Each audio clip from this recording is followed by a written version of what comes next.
안녕하세요. 사연 읽어주는 남녀입니다. 오늘도 와주셔서 감사드리며 그럼 오늘의 사연 바로 소개해드리겠습니다. 안녕하세요. 전 사연 채널을 좋아하는 여성입니다. 살면서 겪는 일들에 분명한 이유가 있다면 얼마나 좋을까요? 기쁜 일이든 좋은 일이든 이유를 알려주는 답지를 준다면 정말 좋을 것 같아요. 하지만 안개 속을 걷는 것처럼 모든 게 흐릿할 때도 있잖아요. 전 30대 초반에 그런 아찔한 경험을 했습니다. 나토깨비처럼 후다닥 결혼을 하고 얼마 안 돼 벌어진 일이었어요. 행복해야 할 신혼, 남편이 밤마다 몰래 흐느낀다면 어떻게 하시겠어요? 그 이유를 알기 위해 전 과감한 결단을 내렸습니다. 남편을 몰래 훔쳐보기로요. 결혼 3개월 만에 집에서 탐정 노릇을 하게 될 줄은 꿈에도 몰랐습니다. 저는 한국에서 태어나 미국에서 오래 살았어요. 한국을 떠난 건 10살 때였죠. 전 부모님을 따라 미국으로 가게 됐습니다. 그것도 이민 일주일 전에 통보를 받았어요. 꿈에도 생각지 못한 일이었습니다. 정말? 다음 주 월요일에 우리 미국 간다고? 아예 살러? 그래, 딱 일주일 있다가 우리 미국 가. 아빠가 거기 집도 사놨고 엄마가 짐도 붙였어. 우린 몸만 가면 돼. 좋지? 친구들과 헤어지는 게 너무 슬퍼서 공항 갈 때 울었던 기억이 선명하게 나네요. 동생은 7살이었고 전 10살 때였어요. 한국에서 10년, 미국에서 20년 가까이 살았지만 뿌리가 한국인이라는 건 변함이 없었습니다. 막상 와보니 이민자로 산다는 게 쉽지 않았거든요. 미국에 막 도착해선 왕따도 비슷하게 당했는데 어리고 뭘 몰라서 어리둥절했던 것 같아요. 적응하고는 공부를 열심히 해서 우등생이 됐지만 이민 초기엔 어려움이 많았습니다. 나날이 한국에 대한 그리움이 깊어졌던 것 같아요. 미국에서 안정된 직장을 얻은 뒤 20대 후반부터 전 휴가만 기다렸어요. 직장에서 스트레스가 컸거든요. 백인 상사와의 트러블도 만만치 않았고 혼자 동양인이라고 은근한 무시도 당하고 있었습니다. 그럴수록 한국이 그리웠어요. 결국 2주 휴가를 만들어 비행기표를 끊었죠. 불쑥 한국에 가겠다고 하니까 아빠는 말렸습니다. 2주 휴가를 받아서 한국을 가? 유럽이나 휴양지를 가지. 이 유별나긴. 자식이 고향 찾아간다는데 왜요? 잘한다고 칭찬을 해줘야지. 아빠는? 그래서 어디? 부산을 간다고? 응, 그쪽 돌고 올 거예요. 다녀올게요. 엄마, 선물 사올게요. 아빠랑 즐겁게 지내고 계세요. 사랑해요. 생각해보면 20년 미국 생활 동안 향수병에 시달렸던 것 같습니다. 이민도 제가 결정한 건 아니었으니까요. 태어나 10년간 한국에서 유치원, 학교 다녔고 명절이면 한복 입고 친척집 다니던 기억, 사계절 뚜렷한 나라에서 여름엔 계곡 가고 겨울엔 눈사람 만들던 기억이 자석처럼 절 한국으로 이끌었죠. 그리고 30살 한국 여행에서 만난 남자와 전 갑작스럽게 결혼을 하게 됐어요. 그리고 예쁜 아기의 엄마가 됐죠. 속도 위반은 아니었습니다. 결혼 상대에게 아주 어린 아기가 있었거든요. 전 사별한 남자와 결혼했습니다. 이름은 임진강, 부산으로 출장 온 남자였어요. 제 인생 통틀어 처음 경험해본 찐한 로맨스였죠. 미국으로 돌아가는 비행기 티켓을 찢어버릴 만큼 진강 씨와 나눈 감정은 강렬했습니다. 그리고 그의 아기 연두는 돌쟁이 여자아이였어요. 아기를 처음 본 날 진강 씨는 울먹였죠. 왜 자꾸 눈물이 나지? 우리 사진 찍자. 다 같이. 우리 세 식구 처음 맞이한 아침이잖아. 잠깐만, 내가 카메라 갖고 올게. 연두야, 아빠가 사진 찍재. 들었어? 웃어봐 연두야. 저기 카메라 보고 치즈, 스마일. 그렇게 우리 셋은 사진을 찍었고 그걸 신혼집 거실벽에 커다랗게 걸어뒀어요. 진강 씨와 처음 만난 건 공항에서 내려 부산으로 가는 기차에서였습니다. 그 사람이 제 옆자리에 앉아 있었고 전 미국에 있는 엄마와 짧게 통화를 했죠. 잘 도착했다고 걱정 말라고 유쾌한 대화를 마쳤는데 옆에서 말을 걸더라고요. 제 유창한 영어 솜씨가 놀랍다면서요. 전 20년 동안 미국에 살아서 그렇다고 했고 가벼운 대화를 이어가게 됐습니다. 진강 씨도 영어를 곧잘 하더라고요. 부산엔 여행하러 오신 거예요? 네, 미국 보스턴에 살아요. 휴가 내서 놀러 왔어요. 혹시 부산이 고향이세요? 아니요. 출장 가는 길이에요. 부산 좋은 데 많은데 어디 가실 거예요? 우린 말이 잘 통했고 그날 저녁에 만나 밥을 먹기로 했어요. 아주 특별한 일은 아니었어요. 여행하다 보면 그렇게 친구를 사귀곤 했거든요. 근데 참 이상한 일이 벌어졌어요. 그날 저녁 같이 밥을 먹고 얘기를 나누는데 이 사람한테 이성적으로 호감이 가더라고요.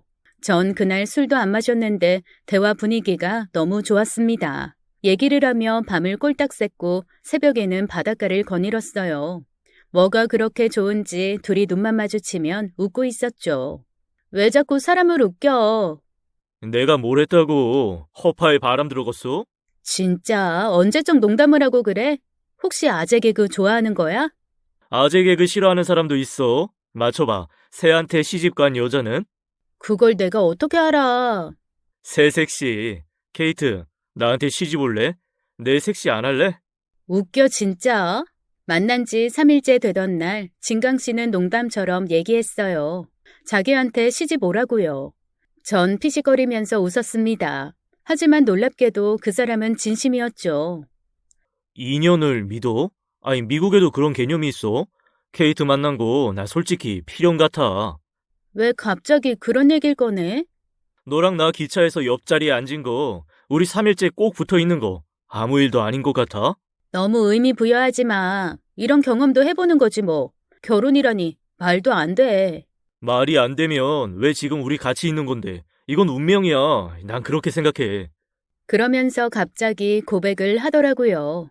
기차에서 절 보고 첫눈에 반했다고요. 전 웃어 넘겼습니다. 난 첫눈에 반한다는 말 안 믿는다고요.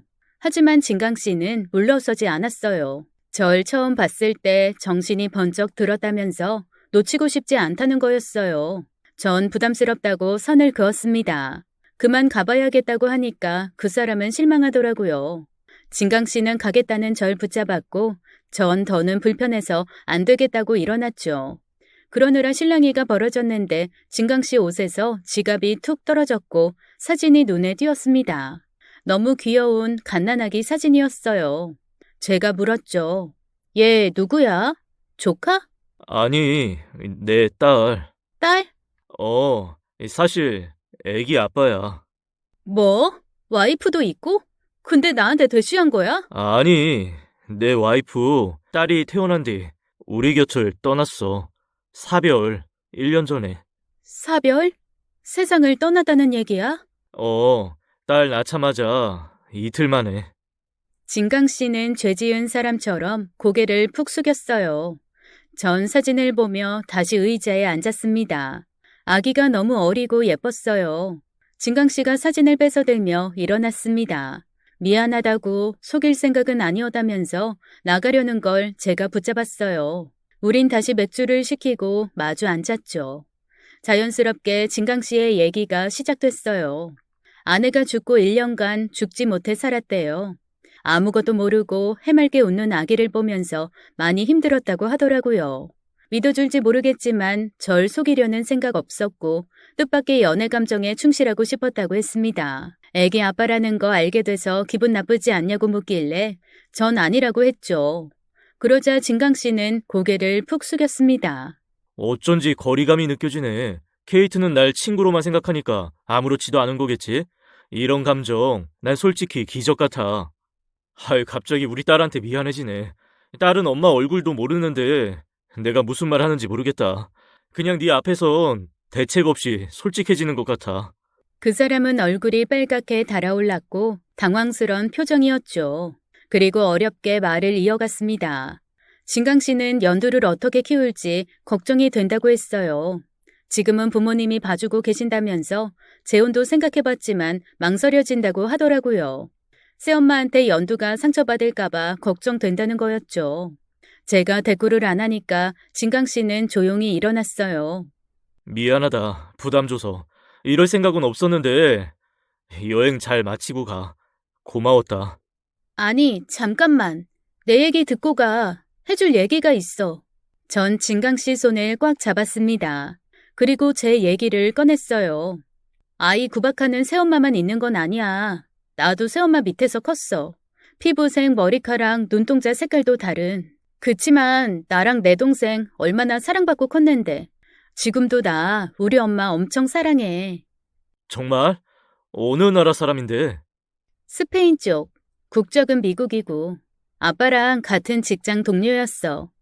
한국으로 휴가를 떠날 때 배웅하며 안아준 엄마는 친엄마가 아니라 13살 때부터 길러준 새엄마였습니다. 친엄마는 아빠와 미국 이민 3년 만에 이혼하셨어요. 그 3년은 정말 악몽 같았죠. 부모님은 정말 많이 싸우셨어요. 전 엄마가 한국에 여행 가신 줄 알았는데 두 분이 이혼했다는 걸 6개월 뒤에 알게 됐죠. 그것도 모르고 전 매일같이 편지를 쓰고 있었어요. 엄마 보고 싶다고 빨리 오라고요. 동생도 매일 밤 울었고요. 결국 아빠는 진실을 말해주셨죠. 그 슬픈 눈동자 아직도 기억나네요. 엄마한테 편지 쓰는 거 그만두라고, 엄마 다시는 안 돌아온다고 하셨고 전 큰 충격에 빠졌습니다. 더 놀라운 건 그 6개월 뒤 새엄마가 생겼다는 거였어요. 파란 눈에 빨간색 머리카락을 가진 그분은 스페인계 혼혈이었죠. 저와 남동생은 새엄마한테 엄청 까칠했어요. 부모님의 이혼으로 예민해져서 새엄마의 존재를 받아들이기 힘들었죠. 부엌에서 풍기는 냄새부터 달랐으니까요. 하지만 새엄마는 사랑이 정말 많은 분이셨어요. 진짜 아빠와 저희 운이 좋았습니다. 언젠가부터 부엌 식탁 위에 한글 교재가 보이기 시작했어요. 새엄만 저희와 한국말로 대화를 나누고 싶다고 열심히 공부하셨죠. 입엔 안 맞았지만 따뜻한 간식을 해주셨고 저와 동생한테 어려운 발음을 물어보셨어요. 다녀와? 왔습니다? 다녀왔습니다. 천천히 해봐요. 다녀왔습니다. 아하하, 바보 같다 엄마. 발음 이상해. 바보? 바보가 뭐야? 알고 싶어. 끝도 없이 노력하는 새엄마 모습에 반항적이었던 저와 동생의 마음도 열리기 시작했어요. 새엄마 덕분에 우리 가정은 안정을 찾았고 그 후론 모든 게 잘 풀렸습니다.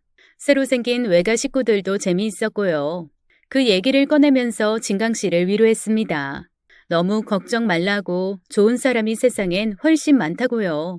진강 씨 눈에 눈물이 고이더라고요. 이런 위로 처음 받아봤다면서 감동한 것 같았습니다. 그 후로 진강 씨는 당황스러울 정도로 적극적이었죠. 결국 전 그의 사랑에 항복했고 미국 집으로 돌아가는 티켓을 무한 연장하게 됐어요. 결국 찢어버리게 된 티켓은 진강 씨와의 결혼을 의미했고요. 그렇게 전 한국으로 휴가를 온 30살에 결혼이라는 걸 하게 됐습니다. 아내, 엄마가 동시에 되는 기쁨을 누렸죠. 연두를 실제로 본 날은 잊을 수가 없어요.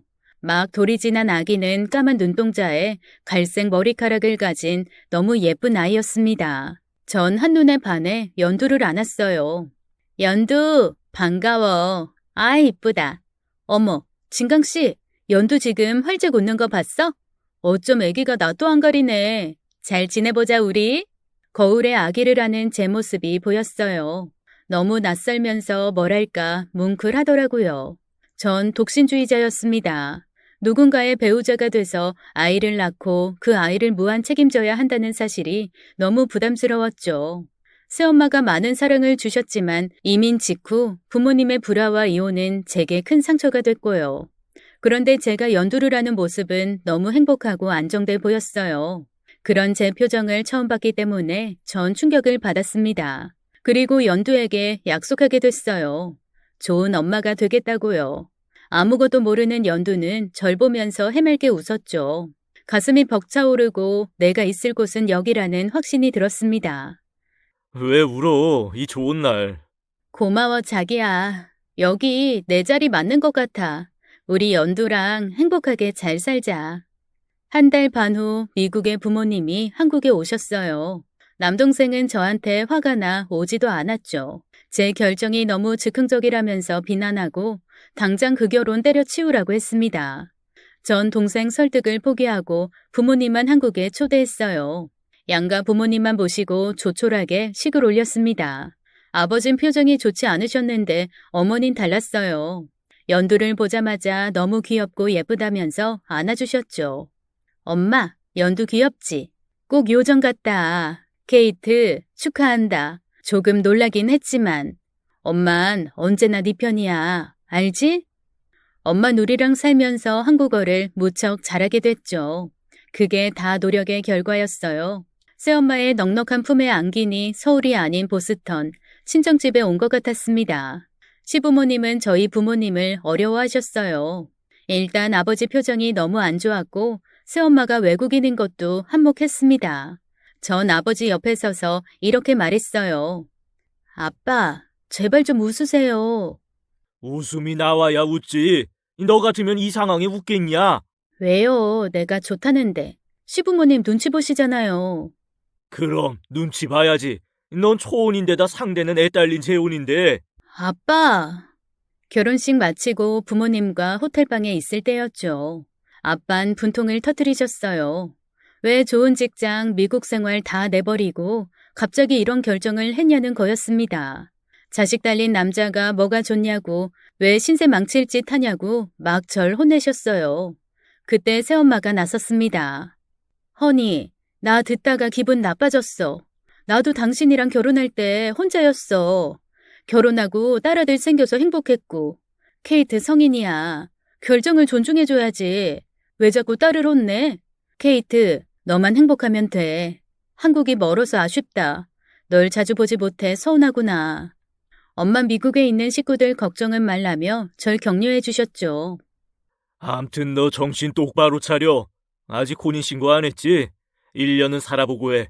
네 남편 어떤 인간인지 살면서 잘 살펴보라고. 조금만 이상하다 싶으면 바로 미국으로 날아와. 이 바보처럼 숨기지 말고. 그럴 일 없어. 나 누구보다 잘 살 거라니까. 그렇게 부모님이 떠나고 본격적인 한국 생활이 시작됐습니다. 거의 20년 만에 한국에서 살아보는 거였고 이곳에 친구도 가족도 없었어요. 친엄마가 지방에 계셨지만 이미 재혼한 지 오래고 장성한 자식까지 있는 상태였죠. 전 남편과 연두만 믿고 씩씩하게 지내기 시작했어요. 그런데 남편은 결혼 전 이거 하나만 지켜달라고 했습니다. 연두, 친모, 전처에 대해 묻지 말아달라고 하더라고요. 갑작스런 사별의 아픔이 상처가 돼서 딱지처럼 붙어버렸대요. 지금 우리 행복한데 그 상처 때문에 쓸데없이 싸우고 감정 상할까봐 걱정된다고 했습니다. 전 알겠다고 했어요. 시부모님도 그러시더라고요. 새아가, 연두의 비가 뭐 부탁 안 하든? 무슨 부탁이요? 전처에 대해 묻지 말아달라고 안 해? 어떻게 하셨어요? 이제 네 남자 됐지만 내 아들 아니냐. 말 안 해도 그 속 훤히 다 보여. 연두애미 그렇게 되고 진강이 많이 힘들어했다. 폐인되는 줄 알았어. 그러니까 굳이 긁어 부스럼만 대지 말고 아무것도 묻지 마라. 혹시 기분 나쁜 거 아니지? 전 괜찮았습니다. 둘 다 한참 어른이고 30에 만나 연애하고 결혼했으니 과거는 서로가 묻지 않는 게 맞다고 생각했어요. 남편은 연두를 보는 저를 엄청 배려해줬습니다. 하지만 아기를 보는 건 쉽지 않은 일이었죠. 하루 종일 말 못하는 아기와 함께 있다 보니 우울증이 오려고 했어요. 전 유모차에 아기를 태우고 아파트 주변을 산책하기 시작했습니다. 그러면서 아기 엄마들도 만나고 말도 트게 됐죠. 하지만 곧 상처를 받게 됐어요. 친해졌다 싶어 우리 결혼 스토리를 얘기하면 다 색안경 끼고 보더라고요. 아기 문화센터에서 만나도 절 은근히 따돌렸고요. 미국에서 따돌림 당한 경험이 있었기 때문에 전 눈치만으로도 알 수 있었습니다. 기가 막혔어요. 내가 태어난 한국에서 사는데 또 왕따를 당하게 되다니. 그것도 우리 연두 친모가 아니라는 이유로요. 남편은 그런 여자들이랑 상대하지 말라고 화를 내더라고요. 그래서 제가 나 일하고 싶다 연두 시터에게 몇 시간 맡기고 어학원에라도 취업하고 싶다고 했더니 이러는 거였습니다. 케이트, 난 너 일하는 거 원하지 않아. 갑자기 왜 이래? 나도 커리어가 있어야지. 배운 것도 아깝고. 단 몇 시간인데 그것도 안 돼? 집에서 애기만 보는 거 솔직히 쉽지 않아. 답답하다고. 나 서운해. 자기가 낳은 자식 아니라고. 우리 연두 보는 거 힘들단 얘기야? 왜 그렇게 받아들여? 연두 또래 엄마들 다 그런 얘기해. 다들 직장 다니다가 애기 낳고 그만뒀대. 애기들 더 크면 어린이집 보내고 복직하고 싶다고 했어. 나도 마찬가지고. 그리고 당신 한 말 나한테 상처야. 내가 연두한테 얼마나 최선을 다하는데. 난 반대야. 연두가 더 클 때까지 육아만 했으면 좋겠어. 돈이 급한 것도 아니고 왜 굳이 일을 하려고 해. 일 구하지 마. 남편은 너무 서운해했고 전 당황했죠. 결국 그냥 연두만 보기로 했어요. 집에 있다 보니 이런 생각도 들었습니다. 연두와 터울 많이 안 지는 동생을 낳고 싶었어요. 둘째 얘긴 결혼 전에도 했고 남편도 동의한 바가 있었죠. 전 산부인과에 들러 검진을 받았고 임신 확률이 높은 날을 놓치지 않으려고 애를 썼습니다. 둘째를 낳고 내 식구가 되면 우리 가족 더 단단해질 것 같았죠. 이상하게 조급증이 들더라고요. 둘 지난 연두가 컸고 말도 제법 하기 시작하는 걸 보면서 둘째에 대한 갈망은 더 커졌습니다. 그렇게 임신을 노력하던 중에 남편의 이상한 모습을 보게 됐어요. 전 한밤중에 목이 말라 잠에서 깼고 방을 나선 저는 멈칫했습니다. 어두운 주방 식탁에 남편이 등을 보인 채 앉아 있었어요. 게다가 남편은 울고 있었죠. 소리내지 않으려 애쓰면서요. 순간 이상한 기분이 들었습니다. 왠지 내가 아는 남편이 아닌 것만 같았어요.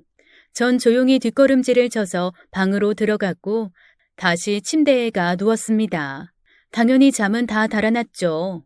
한참 뒤에 남편은 욕실에서 세수를 하는 듯 하더니 아무 일도 없다는 듯 제 곁에 누웠어요. 괜히 오싹했습니다. 전 아무것도 모르고 자는 척을 했지만 그날 새벽을 하얗게 새웠어요. 다음 날 깨보니 남편은 출근한 뒤였죠. 주방에서 연두 아침을 먹이며 어젯밤 일을 떠올렸어요. 분명 꿈을 꾼 것 같지는 않았습니다. 왜 울었을까? 흐느껴 울어놓고 왜 안 운 척 했을까? 궁금증이 꼬리를 물었죠. 사실 결혼하고 전 초저녁이면 기절하듯 잠들었어요. 아기 보는 게 너무 힘들기도 했고 살림이며 남편과의 신혼이 너무 벅찼거든요. 이젠 적응이 돼서 늦게 잠드는 일도 많았습니다. 전 찜찜한 기분으로 연두를 유모차에 태웠어요. 산책을 나갔다가 황당한 일을 겪게 됐죠. 옆집엔 혼자 사시는 할머니가 계셨는데 동네에서 유별나다고 소문이 나 있었어요. 긴 백발에 빨간 입술, 검은색 드레스를 사계절 내내 입고 다니셨죠. 그분과 엘리베이터 앞에서 마주쳤는데 저한테 이러시는 거였습니다. 얼굴에 복이 덕지덕지 붙었네. 근데 조심해. 지금은 아니야. 네? 지금 뭐라고 하셨어요? 지금은 아니라고. 뭐가 아닌데요? 그때 엘리베이터가 열렸고 연두가 울기 시작했습니다. 전 당황해서 연두를 안았고 할머니는 혼자 엘리베이터를 타고 내려가셨어요. 그리고 어디선가 구슬피 우는 소리가 들렸습니다. 소름이 쫙 끼쳤어요. 아기를 안고 주변을 둘러보는데 할머니 집에서 커다란 앵무새가 한 마리 나오더라고요. 앵무새 우는 소리가 꼭 사람 우는 소리 같아서 저도 모르게 소리를 질렀습니다. 전 아기를 달래서 유모차에 눕히고 할머니 집 안으로 앵무새를 들이밀었습니다. 옆집 할머니가 문단속을 안 하셨더라고요. 앵무새가 집 안으로 들어가는 걸 보고 문을 쾅 닫았습니다. 괜히 기분이 나빴어요. 복이 있다는 건 좋은 말인데 기분이 별로였어요. 그날 저녁 퇴근한 남편의 기색을 살폈죠. 자기야, 요새 회사에 별일 없어? 별일? 없는데? 어머님 아버님 잘 계시지? 그럼. 참, 장모님한테 낮에 문자 왔었어. 한국말로 길게도 쓰셨던데. 너한테 잘해주라고. 밤에 내가 연두 재울게. 넌 영화라도 봐. 고마워. 남편 표정은 밝았고 전 어젯밤 일은 모른 척 하기로 했습니다. 그리고 주말이 됐어요. 새 식구 공원에 갔을 때였죠. 마침 축제 무대가 열렸고 거기 주민들이 올라가서 노래도 부르고 장기자랑도 하더라고요. 전 대번에 신이 났죠. 미국에서 고등학교 때 치어리더도 했고 춤, 노래 다 좋아하거든요. 여보, 장기자랑에서 1등하면 선물 준대. 노트북? 대박! 나 저기 나갈래. 그랬더니 남편이 피식 웃더라고요. 말도 안 된다고요. 하지만 전 진심이었습니다. 저런데 아무나 나가는 거 아니야. 얼른 가자. 시끄럽고 정신없다. 아니야. 잠깐만 연두 데리고 있어. 전 노래도 부르고 싶고 상품도 타고 싶었어요. 남편한테 눈짓으로 기다리라고 하고 올라갔죠. 전 제 소개를 하고 노래를 멋들어지게 불렀습니다. 어르신들도 많이 아는 신나는 올드팝으로 불러 제꼈어요. 그 노래는 새엄마가 참 좋아하는 노래였죠.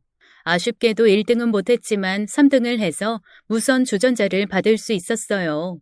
전 너무 신이 나서 남편한테 달려가 안았습니다. 그랬더니 남편이 정색하면서 절 밀쳤고 한마디 말도 없이 유모차를 밀고 가는 거 아니겠어요? 전 너무 당황했죠. 자기야, 왜 그래? 화났어? 기가 막혀서 사람들이 환호성 지르고 박수 치는 거 진짜 네가 잘해서 그러는 것 같아. 네 꼴이 우스워서 비웃는 거라고. 유진인 이렇지 않았는데. 유진이? 유진이가 누구야? 남편이 깜짝 놀라더라고요. 그 사람은 아무것도 아니라면서 앞으로 다시는 사람들 앞에서 춤추고 노래하지 말라고 화를 냈습니다. 전 황당하고 창피하기도 해서 아무 말 못했어요. 이게 그렇게 화날 일인가 아무리 생각해도 남편이 이해가 안 됐죠. 집에 와서 상품으로 받은 무선 주전자를 닫고 쓰는데 남편이 말도 없이 나가더라고요. 저도 기분이 너무 안 좋았습니다. 유진이라는 이름이 기억에 또렷이 새겨져 버렸어요. 그리고 다음 날 생활비 입금이 되지 않았습니다. 아무리 기다려도 돈이 들어오지 않았어요. 전 너무 황당해서 남편에게 물었죠. 뭔가 착오가 생긴 줄 알았어요. 그런데 돌아온 대답은 황당 그 자체였습니다. 벌이야. 이번 달 생활비 없이 살아봐. 뭐? 왜 그래? 어제 너 때문에 망신당한 거 생각하면 아휴, 앞으로 다신 그러지 말라고 경고하는 거야. 알았어? 연도 분유랑 기저귀는 내가 살 거니까 당신은 알아서 생활해. 끊어. 너무 화가 나고 기막혀서 집에 있을 수가 없었습니다. 잠든 연두를 유모차에 태우고 밖으로 나갔어요. 도무지 뭐가 뭔지 알 수 없었죠. 전 한국에 친구도 없어서 신혼부부들이 어떻게 생활하는지 남편의 이런 반응이 일반적인지 물어볼 수도 없었습니다. 벤치에 멍하니 앉아있는데 옆집 할머니를 보게 됐어요. 장을 보고 오시는지 장바구니가 볼록했죠. 전 지나가는 할머니께 인사를 했습니다. 지난번에 문이 열려 있어서 앵무새가 나왔다고도 말씀드렸어요. 그랬더니 할머니가 깜짝 놀라시더라고요. 모르셨던 것 같았습니다. 할머니는 저한테 캔커피를 주셨어요. 전 그때 너무너무 말동무가 필요해서 할머니를 붙잡았죠. 전에 하신 말씀 무슨 뜻이냐고 물었어요. 그랬더니 할머니가 절 한참 바라보셨죠. 알고 싶어? 무슨 뜻인지. 네. 할머니는 제 옆자리에 앉으셨어요. 가방에서 창이 넓은 검은색 모자를 꺼내시더니 알이 큰 선글라스까지 쓰셨습니다. 그리고 아주 낮은 목소리로 말씀하셨죠. 밤마다 천지가 흔들려. 아주 을씨년스럽고 소름이 끼쳐. 그게 저랑 무슨 상관인데요? 제가 어리둥절해하니까 할머니는 버럭 소리를 지르셨습니다. 얼굴에 손대지 마. 복달아나. 지금이 제일 예뻐. 엄청 예쁘다고. 알겠어? 그 한마디를 끝으로 할머니는 휑하니 가버리셨어요. 전 너무 허탈해서 혼자 미친 여자처럼 웃었죠. 할머니는 소문대로 보통 분은 아니었습니다. 살짝 정신이 이상하신가 그런 생각에 주신 캔커피도 못 먹겠더라고요. 전 연두 낮잠을 재우며 동네를 한 바퀴 돌았습니다. 사실 남편이 생활비를 안 줘도 크게 타격은 없었어요. 미국에서 모은 돈이 통장에 차고 넘쳤죠. 하지만 이건 다른 문제였습니다. 크게 잘못한 것도 없는데 꼭 벌을 주는 것처럼 생활비를 끊는 건 부당하다는 생각이 들었어요. 전 그날 저녁 남편한테 잘못된 걸 따져야겠다고 생각했죠. 시비를 걸 생각은 없었어요. 문제를 대화로 풀 생각이었죠. 그런데 엄청 충격적인 얘기를 듣게 됐습니다. 남편은 저한테 코 수술을 해보는 게 어떻겠냐는 거였어요. 전 귀를 의심했죠. 코를 다친 것도 아닌데 왜 수술을 하냐고 바보같이 물었습니다. 관상 몰라? 회사 선배가 관상을 보는데 당신 사진 보여줬더니 다 좋은데 코가 아쉽대. 살짝 높이면 뭐 재물 운이 엄청 좋아진다는 거야. 그게 무슨 소리야? 내 코 지금도 높은데 더 높여? 무슨 피노키오라도 되려는 말이야? 욕이 튀어나올 뻔한 걸 겨우 참고 대화를 이어갔어요. 남편은 자기 친구 중에 유명한 성형외과 의사가 있다면서 한번 상담이나 받으러 가보자고 절 설득했습니다. 전 대번에 싫다고 했어요. 대화를 나누면서도 거울을 봤지만 제 코는 높고 쭉 뻗어서 완벽하게 예뻤습니다. 크면서 코 예쁘다는 소리도 여러 번 들었어요. 남편은 끈질기게 절 설득하더라고요. 전 나중엔 화를 냈죠. 말도 안 되는 소리 하지 말라고요. 그리고 속에 있던 말을 쏟아냈습니다. 싸웠다고 생활비를 안 주는 게 말이 되냐고, 일 나가고 싶다고 할 땐 주저앉히더니 자기 마음에 안 든다고 돈 끊는 치사한 방법은 어디서 배웠냐고 막 뭐라고 했더니 남편은 처음으로 크게 화를 냈어요. 몰랐는데 이 사람 한 성과라는 사람이었습니다. 눈을 부릅뜨면서 테이블을 주먹으로 쾅 내리치는데 무서워 도망가야겠다는 생각이 들었어요. 더 화가 나면 한 대 칠 것 같더라고요. 제가 막 울면서 이런 사람인 줄 몰랐다고 왜 이렇게 무섭게 화를 내냐고 하니까 그제야 정신을 차린 듯 제 앞에 무릎을 꿇었습니다. 미안하다면서 자기가 눈이 돌았대요. 전 막 울면서 통곡했죠. 그냥 너무 서럽고 힘들었어요. 미국에 있는 가족이 너무 보고 싶었습니다. 여기서 내가 뭐라고 있는지 결혼 후 처음 회의가 들었어요. 그 순간 인터폰이 울렸습니다. 받아보니 경비실이었어요. 부부싸움 소리가 너무 크게 들린다고 항의가 들어왔어요. 아이 잠을 못 자겠다고. 고정들 하세요. 젊으신 분들이. 남편은 정색하더니 미안하다고 인터폰에 대고 허리를 막 굽히면서 사과를 하더라고요. 그 모습도 꼴보기가 싫었습니다. 저 난방이 아닌 서재 방으로 가서 문을 잠갔어요. 거기서 울다가 잠이 들었죠. 남편이 너무 밉고 낯설었어요. 그리고 또 한 번 이상한 장면을 목격했죠. 그날 밤이었어요. 스트레스 때문인지 온몸이 뻣뻣하고 몸살이 든 것 같았습니다. 시계를 보니 새벽 2시였어요. 그리고 방문을 연 순간 소름이 돋았죠. 남편이 또 식탁 의자에 앉아 울고 있었습니다. 전 숨을 죽이고 다시 방으로 들어왔어요. 무슨 일인지 남편은 흐느끼고 있었죠. 촉이 이상했습니다. 느낌상 저한테 미안해서는 아닌 것 같았어요. 방에 우두커니 서 있는데 연두가 우는 소리가 들렸습니다. 전 방문을 살짝 열어봤어요. 남편은 문소리를 듣자 벌떡 일어나더니 욕실로 내빼더라고요. 전 아기 방으로 가서 연두를 안고 달랬습니다. 남편은 괜히 재채기를 하는 척하면서 다시 안방으로 가더라고요. 뭔가 심상치가 않았습니다. 분명 제가 모르는 뭔가가 있었어요. 그때부터 전 머리를 싸매고 고민하기 시작했죠. 더 놓고 이유를 물어볼까, 몰래 알아볼까 궁리하다가 일단 남편 모르게 알아보자 했죠. 그때쯤 남편은 집안 사업 물려받을 준비를 하고 있었어요. 저한테 말은 안 하는데 골치 아픈 일이 있는 것 같았죠. 저한테 터놓고 의논하지 않는 이유가 분명 있겠다 싶었습니다. 다음 날 오전 아기 방에 CCTV를 부엌에 옮겨 달았어요. 최대한 남편 눈에 띄지 않게 다느라 팔이 빠지는 줄 알았습니다. 그날 오후 딸이랑 장을 보러 나갔죠. 저 멀리 같은 동 사시는 분들이 모여 계시더라고요. 한 아주머니가 절 불렀어요. 애기 엄마, 옆집에 이상한 할머니 살지? 앵무새 키우는 할머니요? 앵무새? 아니야, 새댁. 그 집에 까마귀 키운다는 소문 있는 거 몰라? 집안에서 이상한 주술 같은 거 외운다며. 애기 엄마, 그 할머니 조심해. 아파트에 소문 도는 거 모르지? 그 할머니가 요상한 주문 외우고 다닌다고. 왜 요상한 주문을 외워요? 모르지 나야. 애기 엄마, 그 할머니랑 친하게 지내는 거 아니지? 옆집이니까 더 조심해야 할 거야. 뭘 조심하라는 건지 어리둥절했지만 알겠다고 했습니다. 그리고 밤이 됐어요. 남편은 평소대로 퇴근했고 저녁을 먹으면서 술을 찾더라고요. 없다고 하니까 편의점에 직접 나가서 소주를 사오는 거였어요. 그리고 저녁을 먹자마자 코까지 골면서 잠이 들었죠. 너무 얄밉고 속상했어요. 그날은 산부인과에서 알려준 임신 가능성이 높은 날이었거든요.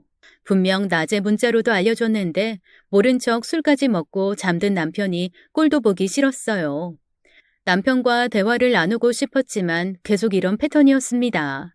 속상해서 저도 에라 모르겠다 남은 술을 2-3잔 마시고 뻗었죠. 그리고 깊은 새벽 저절로 눈이 떠졌어요. 부엌에서 달그락거리는 소리가 났거든요. 소주 때문에 속이 부대껴 선잠이 들었었나 봅니다. 침대 위 남편 자리는 비어 있었어요. 분명 주방에서 뭘 하고 있는 게 확실했죠. 전 남편이 또 우나 귀를 기울여 봤습니다. 하지만 흐느끼는 소리는 들리지 않았어요. 냉장고 여닫는 소리가 들리더니 한참 또 조용하더라고요. 뭐야, 저 사람 도대체 뭐 하는 거야? 나 몰래 야식 먹나? 혼자 뭐 숨겨놓고 먹는 거 아니야? 혼자 몰래 먹는 야식이면 즐거워야지 울 이유는 하나도 없잖아요. 그리고 소름이 쫙 끼쳤습니다. 흡사 귀신 우는 소리 같은 남편의 흐느낌 소리가 들렸거든요. 억누르듯 소리 죽여 우는 소리에 전 심장이 막 뛰었죠. 문을 열고 나가고 싶은 걸 억지로 참았습니다. 남편의 이상한 행동은 CCTV에 고스란히 찍혔을 거니까요. 다음 날도 그 다음 날도 남편은 깊은 새벽 주방으로 혼자 나갔습니다. 전 일부러 깊게 잠든 척 연기까지 했어요. 낮엔 아기 보고 밤엔 남편 신경 쓰느라 컨디션은 말이 아니었고 유모차 밀고 나갔다가 아파트 앞에서 쓰러질 뻔했죠. 앞이 빙글빙글 도는데 저기 멀리서 미국에 있는 엄마가 환영처럼 보였어요. 엄마, 언제 왔어? 미친 사람처럼 엄마를 향해 뛰어갔지만 키 큰 나무 한 그루만 제 앞에 서 있었어요. 순간 서러움이 북받쳐 울음을 터뜨렸죠. 그때였어요. 제 앞에 검은색 긴 치맛자락이 나풀거렸습니다. 고개를 들어보니까 옆집 할머니였어요. 어느새 유모차까지 끌고 나오셨더라고요. 집에 가. 힘들면 집에 쉬어야지. 여기서 뭐해? 힘들어서요. 집까지 못 가겠어요. 애기 엄마도 유모차 타고 싶어? 다 큰 어른이 타는 유모차 있으면 가져와봐. 내가 태워줄게. 차라리 아기 때로 돌아가고 싶어요. 우리 연두처럼 아무것도 모르면 얼마나 좋을까요? 할머니는 혀를 끌끌 차시더니 제 손을 덥석 잡으셨습니다. 어르신이 손 악력이 엄청 세시더라고요. 전 학교 가기 싫은 아이처럼 질질 끌려가다시피 아파트 안으로 들어가게 됐어요. 엘리베이터에서 내렸을 때 할머님 본인 집으로 저를 데리고 가셨어요. 몰랐는데 앵무새가 4마리나 되더라고요. 사람들 소문이 잘못된 거였어요. 까마귀는커녕 너무 예쁘고 똑똑한 앵무새들이 횃대에 쪼로록 앉아 있었습니다. 이 아파트가 아주 그지같이 지어졌어. 왜요? 방음이 안 돼. 애기 엄마 집에서 구구단을 외면 우리 집까지 들릴 정도야. 그래요? 하긴 저희 집에서도 위아래 변기물 내리는 소리까지 다 들리더라고요. 할머니는 말없이 인삼 꿀물을 타주셨고 전 홀짝홀짝 그걸 마셨죠. 따끈해서 속이 풀리더라고요. 근데 새댁 이름이 뭐야? 윤미래예요. 영어 이름은 케이트고요. 미국에서 오래 살다 왔거든요. 그럼 유진이는 누구고? 순간 전 들고 있던 인삼차를 놓치고 말았습니다. 다행히 조금 식었기에 망정이지 아니었으면 허벅지가 다 되었을 거예요. 할머니는 찬 물수건을 대주시면서 왜 그렇게 놀라냐고 유진이가 철천지 원수 이름이라도 되냐고 물으셨죠. 전 뒤통수를 한 대 얻어맞은 것 같았습니다. 밤마다 남편이 우는 건 어쩌면 죽은 전처 때문인지도 몰랐어요. 충분히 가능성 있는 일을 신혼이고 남편이 내 남자라는 생각에 간과하고 있었죠. 그 이름 어떻게 아셨어요? 정말 주문이라도 외우시는 거예요? 할머니 마법사예요? 아니면 한국식으로 점쟁이요? 말씀해 주세요. 그 이름 어떻게 아셨냐고요? 으이구, 흥분 가라앉혀. 내가 말했지? 이 아파트 그지같이 지어졌다고. 밤마다 그 집에서 들려오는 울음소리 때문에 내가 잠을 못 자. 우리 집 앵무새들도 오죽하면 울음소리를 흉내낼까? 애기 아빠, 무슨 일이 있어? 무슨 초상 났냐고. 밤마다 그만 좀 울라 그래. 아주 속이 시끄러워 죽겠어. 전 뒤도 안 돌아보고 할머니 집을 나와 우리 집으로 뛰어들어갔습니다. 그리고 당장 부엌에 CCTV 화면을 돌려봤어요. 뭐야 이 사람? 내 요거트에 뭘 타고 있는 거야 지금? 남편은 정말이지 수상쩍은 행동을 하고 있었죠. 전 경악할 만한 장면을 보게 됐어요. 그 사람은 제가 아침마다 먹는 요거트에 매일 밤 뭔가를 넣고 있었습니다. 확대해서 보니 그건 정체불명의 하얀 가루였어요. 한밤중 살금살금 부엌으로 간 남편은 냉장고에서 제 요거트를 꺼내 뚜껑을 열고 하얀 가루를 붓더라고요. 전 분노가 치밀어 올랐습니다. 아침에 일어나면 전 과일과 꿀, 곡물을 섞은 요거트를 먹었죠. 그거랑 커피 한 잔이면 충분했어요. 전 매일 그걸 먹었고 남편도 뻔히 알고 있었고요. 그 요거트에 정체불명의 무언가를 넣고 있었다니 믿을 수가 없었죠. 범죄 피해자가 된 것 같아 분노가 치밀었습니다. 전 그의 아내이자 딸의 엄마였어요. 정신없이 남편의 옷장과 책상 서랍을 뒤지게 됐죠. 그리고 이상한 알약 뭉치를 발견했어요. 놀랍게도 그건 여성 피임약이었습니다. 피임약? 설마 이걸... 아니야, 그건 아닐 거야. 설마, 절대 아닐 거야. 전 현실을 부정하며 울부짖다가 쓰러졌어요. 절망과 함께 제 안에 도끼가 퍼졌죠. 만약 이게 사실이라면 남편이란 인간은 밤마다 제 음식에 피임약을 넣고 죽은 전초가 그리워 울었다는 건데 정말 기가 막혔습니다. 전 눈물을 닦고 심호흡을 한 뒤 CCTV 기사를 급하게 불렀어요.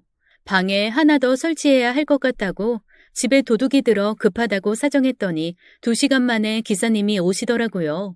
저는 남편 서재방에 CCTV를 하나 더 설치했습니다. 그날 저녁 이제 16개월에 접어든 연두를 보면서 착잡한 마음을 가눌 길이 없었어요. 해피엔딩이 될 뻔한 이야기를 악몽처럼 만든 남편이란 인간이 미워서 견딜 수가 없었죠. 하지만 아직 분노를 터뜨리긴 일렀습니다. 전 밤이 오기만을 조용히 기다렸어요. 퇴근한 그는 꽃과 달콤한 디저트까지 사왔더라고요. 이게 다 뭐야? 선물. 자기 연두 보느라 고생 많잖아. 특별히 좋은 데 가서 꽃도 예쁜 거 골라봤는데 마음에 들어? 초콜릿도 먹어봐. 전 고맙다고 한 뒤 저녁을 차렸습니다. 손이 벌벌 떨리는 걸 어떻게 감췄는지 모르겠어요. 그리고 저녁을 먹는 그 사람 앞에 앉아서 물었죠. 요새 회사는 어때? 잘 굴러가? 왜? 아니, 그냥 통 회사 얘기를 안 하니까 궁금해서. 그리고 우리 둘째 얘기 말이야. 순간 남편의 표정이 굳더라고요. 전 그 찰나를 놓치지 않고 말을 이어갔습니다. 산부인과 선생님이 이번 달 날짜 다시 주셨어. 당신도 나도 건강에 문제 없으니까 금방 애기 들어설 거라고 격려해 주셨고. 너무 기쁘지? 그래, 기쁘네. 근데 너무 애쓰지 마. 자연스럽게 하자. 아직 연두도 어리고. 남편은 얌전히 잘 노는 연두를 번쩍 안아들고 거실로 가더라고요. 곧 밤이 됐고 전 아기 방에서 남편이 잠들길 기다렸죠. 전 연두를 보다가 잠든 것처럼 아기 방에서 쓰러져 자는 척을 했어요. 그러다 진짜 잠이 들고 말았고요. 얼마나 시간이 지났을까 삐걱 문이 열리는 소리가 들렸고 전 잠이 깼습니다. 시계를 보니 새벽 1시 반이었죠. 전 바닥에 누워 바깥에서 나는 발소리에 집중했습니다. 깊은 밤 주변은 고요하기만 했어요. 남편은 서재 방으로 갔다가 주방으로 가더라고요. 그가 무슨 짓을 할지 보지 않아도 혼했습니다. 냉장고 열리는 소리가 들렸고 한참을 아무 소리도 안 들렸죠. 저도 모르게 숨이 가빠졌고 눈물이 주르륵 흘렀어요. 남편은 오늘도 저를 속이고 있었습니다. 제 예상이 맞다면 피임약을 가루로 만들어 제 요거트에 붓고 있었겠죠. 이빨이 딱딱 부딪힐 정도로 경련이 일어났어요. 분노와 증오, 화가 마그마처럼 흘러 넘쳤습니다. 어떻게 이래? 어떻게? 임진강, 네가 사람이냐? 나 네 딸 엄마 되겠다고 한 사람이야. 당신 아내라고. 하지만 소리 없는 외침은 마음속에서만 메아리 칠 뿐이었어요. 곧이어 남편의 흐느낌 소리도 들려왔죠. 아주 대범하게도 울음소리도 점점 커지더라고요. 제가 업어가도 모를 정도로 자는 줄 알고 남편은 마음 놓고 오열하고 있었습니다. 그 이름 유진이를 부르면서요. 그대로 전 꼼짝도 하지 않고 새벽을 맞이했습니다. 빨리 시간이 흘러서 남편이 출근하기만을 바랬어요. 전 부스스한 얼굴로 주방으로 나갔죠.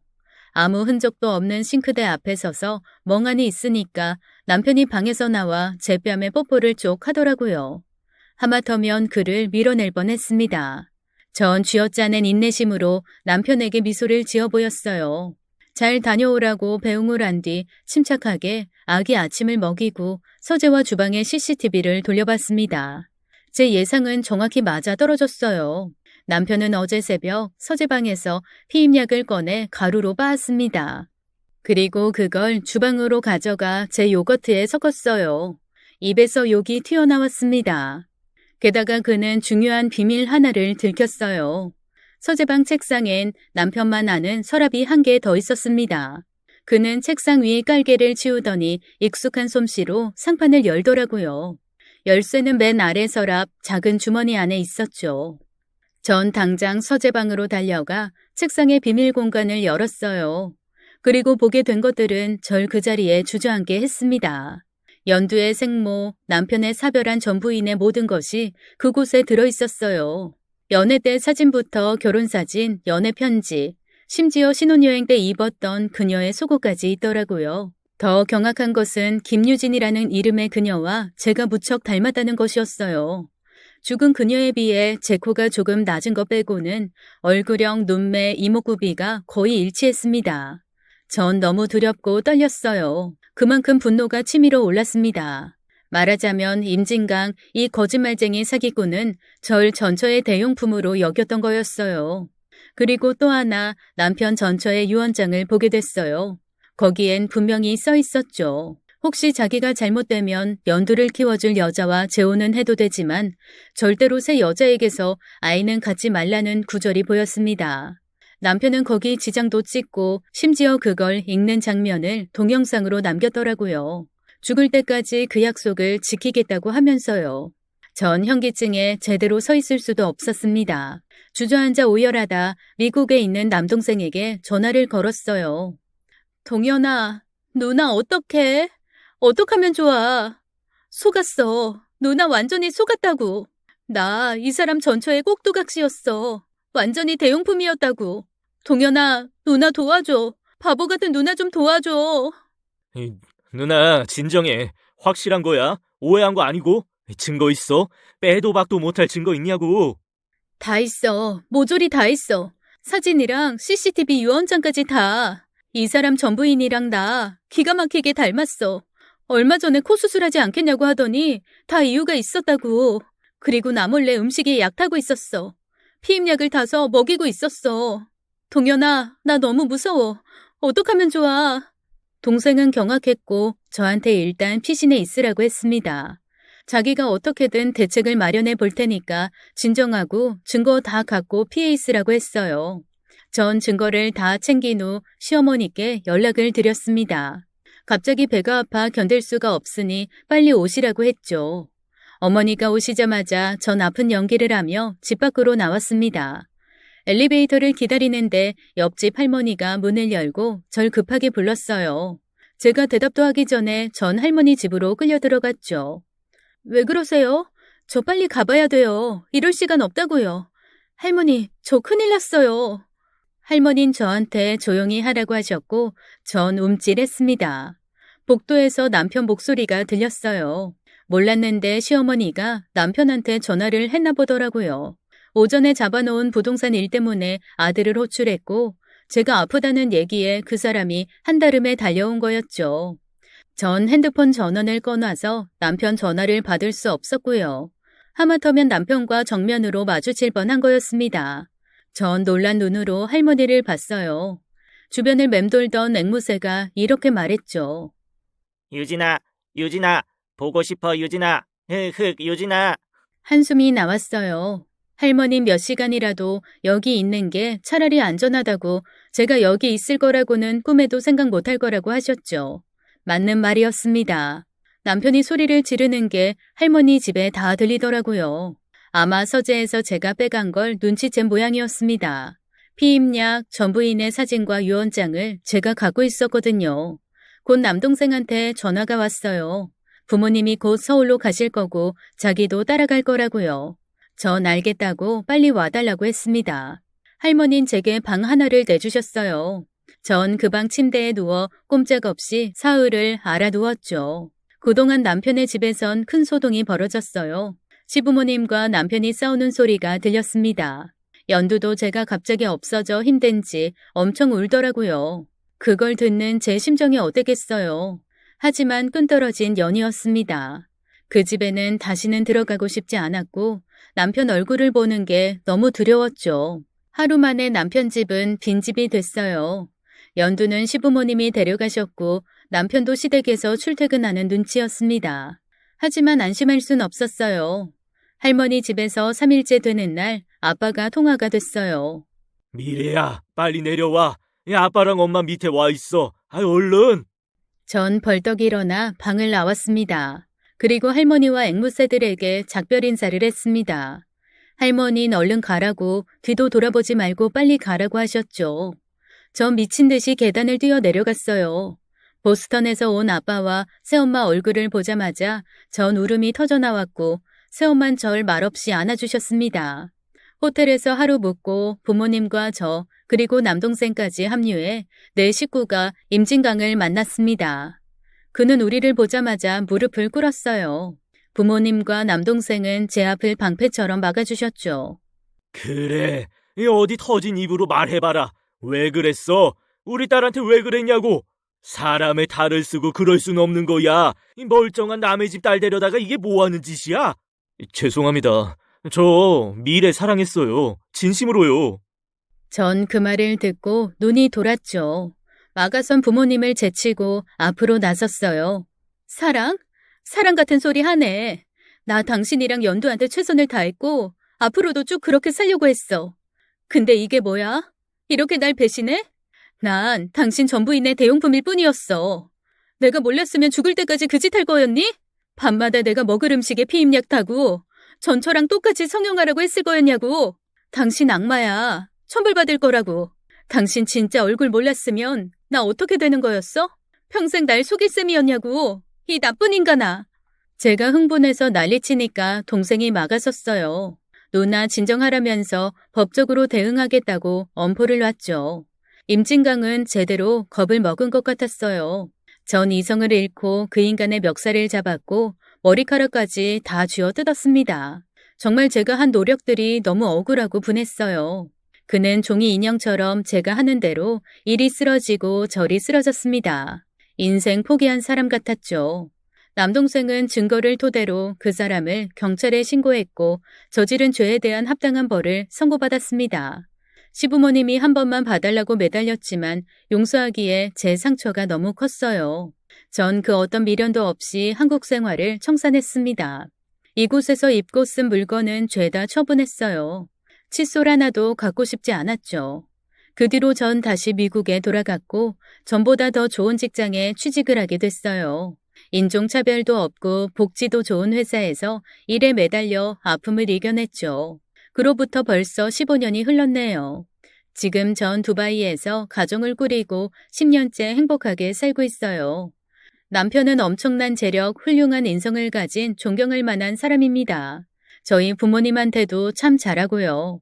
어쩌다 임진강의 소식을 듣게 됐는데 그 사람은 내내 혼자 살았고 시부모님이 손녀를 끝까지 키우셨더라고요. 전 아무도 몰래 연두에게 돈을 보낸 적이 있습니다. 꽤 큰 돈이었지만 전혀 아깝지 않았죠. 부디 잘 크기만을 바랄 뿐이에요. 참, 결정적인 순간에 절 도와주셨던 옆집 할머니는 아무도 모르게 집을 비우셨더라고요. 미국으로 다시 떠나기 전 가족과 함께 선물을 들고 찾아갔는데 텅 빈 집을 보고 깜짝 놀랐습니다. 지금도 궁금하고 또 너무 감사드려요. 그분은 저와 어떤 인연이었을까요? 지금 전 두바이에 살면서 아들만 둘 키우고 있습니다. 가족의 사랑, 부모 자식 관계에 있어서 한국식, 미국식, 유럽식이 어디 있을까요? 서로를 거짓 없이 진심으로 대한다면 그 사랑, 그 마음 다 통하지 않을까요? 지금 전 많이 행복합니다.